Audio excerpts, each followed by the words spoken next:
Go ahead. How are you feeling today? About the same as I have been. Not good. What are your biggest symptoms? Can't breathe in the morning. Constant headaches. Okay. Constant headaches are new? No, I've been having them for like a month or two. Okay. What makes you breathe better? Nothing.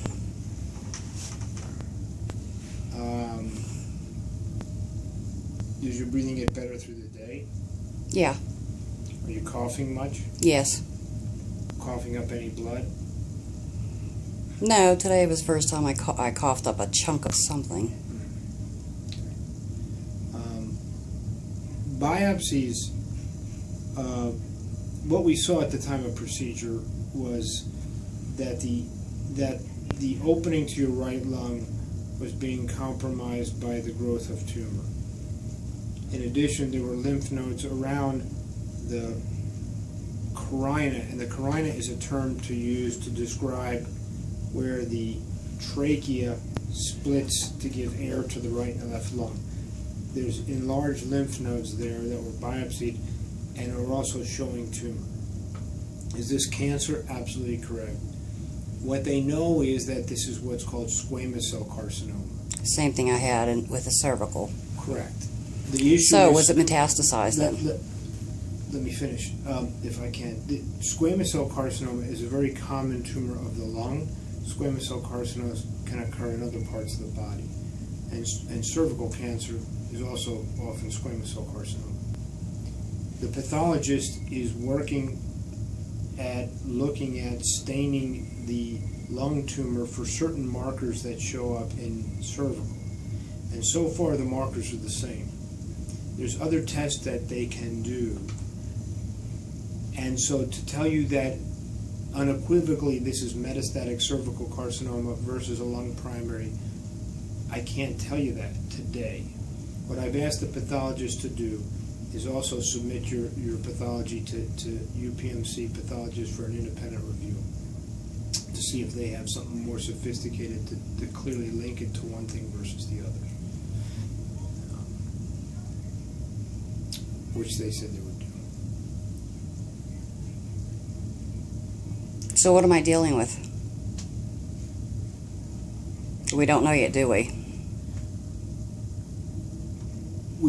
We do not know for sure the histologic site of origin of the tumor. Correct. We do know what my recommendation would be is this. So there's some issues of tumor histology is still pending, and hopefully they'll come up with an answer.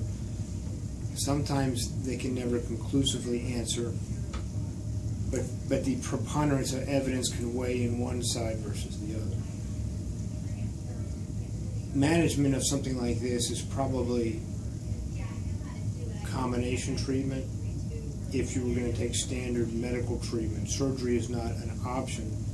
Chemotherapy and radiation therapy would be options to probably shrink it and improve your cough and your breathing. The other thing that I can offer locally is to actually open up the airway passage with a laser to treat the encroachment into the airway to potentially help breathing. Sometimes this requires 1 or 2 treatments. Sometimes even a temporary stent can be put into the airway to keep it open so that the passage is open. The other alternative is radiation, if you choose that path like you did before, would have some potential benefit on this thing as well. So the 3 arms of local therapy, one would be local therapy, one would be chemotherapy, one would be radiation, or used in conjunction with the 3. That's probably what most people would be offered in a conventional thought process. Well, you already know my feelings about chemo and radiation. Yeah. As a matter of fact, I've spent this whole entire week completely constipated because of radiation. Now, the other thing I will tell you is, I'm not a GYN surgeon, and I can't talk about the deleterious effects of radiation in the pelvis area. The effects in different parts of the body are entirely different. women treated for breast cancer with radiation, people treated with lung cancer with radiation, people treated with esophageal cancer with radiation in different areas. The challenges are different, the side effects are different. So the only thing I could tell you is when patients come in and say, you know, when I was radiated for something down here, I don't want any more radiation, I can respect that because they went through it. But the only thing I could offer is that sometimes the whole concepts are totally different when you're looking at a different part of the body. And I think that's a fair statement.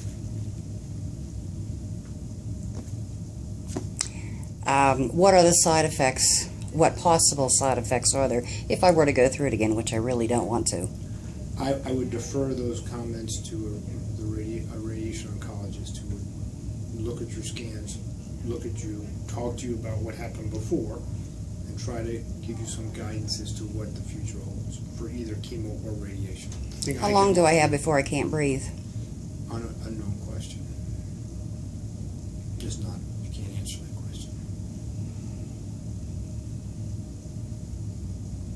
You were saying something about a total body scan? PET scan. Whatever.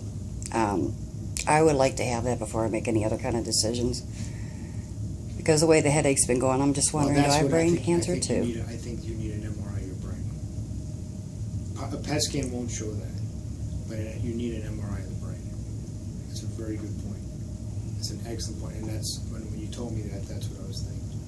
But you need both. The total body PET scan will help you, I think, prognostically think through things. And an MRI of the brain is very important, especially with these headaches. Okay.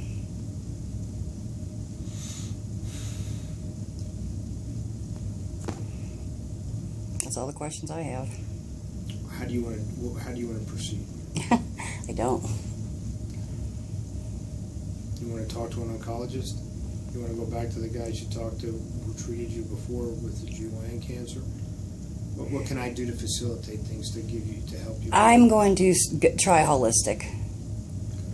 I do not trust doctors, I know. and I have every reason not to at this point.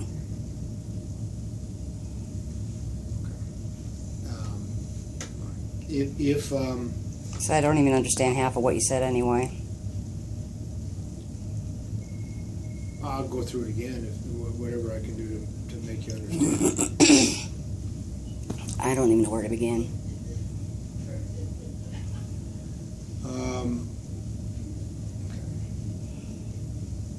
If your breathing becomes significantly compromised, I'd be happy to do something locally with lasers to help control that thing so your breathing is okay. What are the side effects of that? Well, you got to go under anesthesia. You're going to probably cough afterwards. It just irritates you, but what it does is helps to vaporize some of that tumor growing in the airway so that the passage is better. Long-term side effects, probably nothing. Short-term, cough for a day or a couple of days.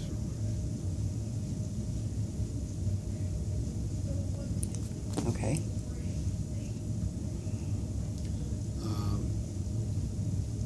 You don't see Dr. Winslow anymore, correct? I never did see Winslow. You saw his... Rebecca. Yes. And how are you going to leave that? Are you going to... Well, I was supposed to see her today, but I guess she's not feeling good. My appointment was supposed to be around 1 o'clock to see her. Is there anything I can do for you? You gave me the answers, I guess. Know any holistic around here? That's the direction I would like to take. I don't think there's anything wrong with that. Do you want the scans or no? Yeah. The only thing I would tell you is squamous cell carcinomas can really respond well to combination treatment. And if it's metastatic cancer, while there may not be a curative intent, a palliative intent, and a disease-free... I don't understand what you're saying to me. The point is to make you breathe better, to improve your cough. In some patients, treatment with radiation and chemo can really shrink this stuff and make it make it much more palatable, even wipe it out in that area. Ultimately, it might recur somewhere, but it resets the clock to a reasonable quality. And that's something to consider, because you're very young. Well, all I've been through in the past year here, I don't feel very young anymore. This has all aged me terribly.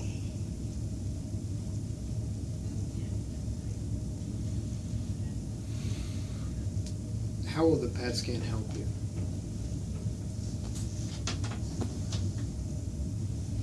The PET scans for... It's just a total body cancer scan, but it does not show the brain. I just want to know if there's any other cancer in me. Okay. Fair statement. And the MRI of the brain is very important. I mean, the last doctor told me, oh, you're clear, there's no more cancer. A year later, I have cancer again. So I think the way to tell people things is this. Depending on what you have in terms of cancer and what they determine your stage to be, there is some guidelines for each type of cancer as to the possibility or probability of recurrence or relapse for anything. Is there a stage to this? We're not 100% sure that this is metastatic endometrial cancer. And we really can't stage it as lung cancer because we don't know enough about it at this point. I think it more behaves that as metastatic endometrial cancer. So that would make it stage 4. But when they told you it was stage 2 and you're cancer free at that time, they could also add a sentence and say, well, what is the probability that this would come back? And they would have to give you an answer, to the best of their ability. Oh, he had me under the understanding that it was gone and I was going to be clear of cancer. Was that a lie or what?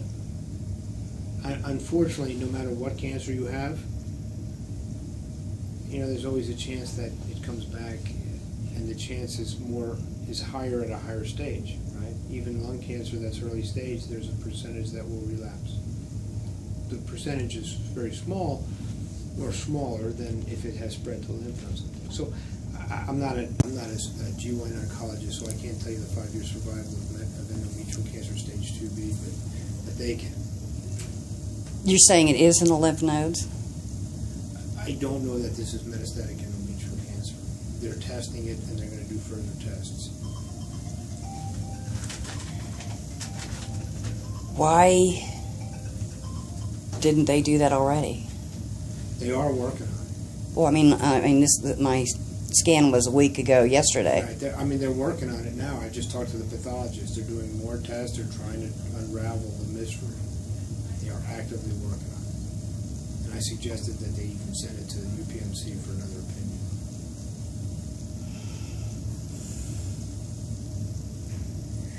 All right, well, like I said, I don't know what else to say at this point. The physician of record who sent you to me is someone we have to communicate with. And I think that's Dr. Winslow. Rebecca. Rebecca's a physician assistant. She has an oversight physician. She is not an independent practitioner. So even though that's who you look at, that's fine. I'll send her a note, but I have to send someone to a responsible physician to communicate what your wishes are, what we know, what our recommendations are. Well, I'll tell you, why don't you find out what else is going on and then let me know at that point. I don't know what that means.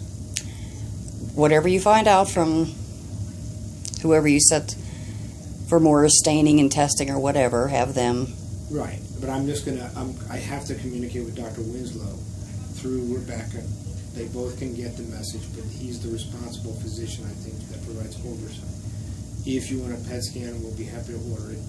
You should get an MRI if you're so inclined. We're happy to order it. We'll facilitate an opinion from medical oncology or radiation oncology if you so wish.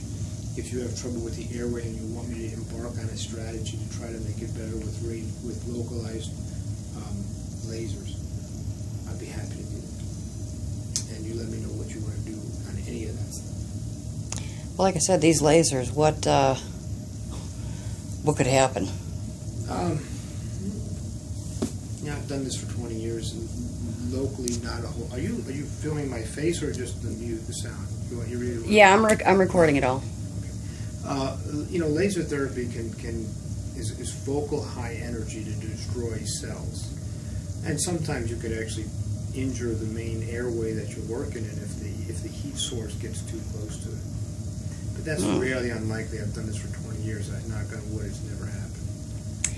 But you don't know my luck. Understood. Things like that happen to me no matter what. I wish you all the best. Thank you. Do you want us to get you a PET scan and a CAT scan or MRI? I guess